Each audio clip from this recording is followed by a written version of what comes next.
ಇಲ್ಲ ಮಾಡಿ ಸ್ವಾಮಿ, ನೀವು ಚೆಕ್ ಮಾಡಿ ಸ್ವಾಮಿ. ಅದು ಸ್ವಾಮಿ, ಬಂಗಾರಪೇಟೆಲ್ಲೇ ಪ್ಲಾಸ್ಟಿಕ್ ರೈಸ್ ಇಲ್ಲ ಅಂತ ಅನ್ಕೊಂಡಿದ್ವಿ. ಇಲ್ಲೇ ಬಂದಿದೆ ಅಂದರೆ ನಿಮ್ಗೆ ಊಟ ಮಾಡೋದು ತುಂಬ ಕಷ್ಟ. ಮಾಡಿ ಸ್ವಾಮಿ. ಮುದ್ದೆ ಹಾಕ್ಬಿಟ್ರೆ ಇದೇ ನುಂಗ್ತಾ ಇರ್ತೀವಿ. ಇದನ್ನ ಆಗಿದ್ದೀವಿ, ಅದು ನುಗ್ತಾ ಇರ್ತಿದೆ.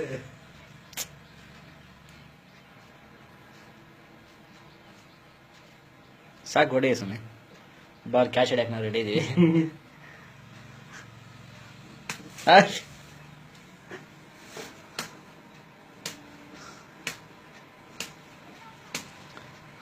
ವರ್ಲ್ಡ್ ಕಪ್ಪಿಗೆ ನೆಕ್ಸ್ಟ್ ವರ್ಲ್ಡ್ ಕಪ್ಪಿಗೆ ಕಳ್ಸ್ಕೊಳ ಚೆಂಡು ಬಾಲ್. ಹಾಂ ನೋಡಿ, ಇಷ್ಟು ಸಲ ಹೊಡೆದ್ರು ಸ್ವಲ್ಪನೂ ಕ್ರ್ಯಾಕ್ ಆಗ್ತಾ ಇಲ್ಲ ಅದು. ತೋರಿಸಿ ಹತ್ರ.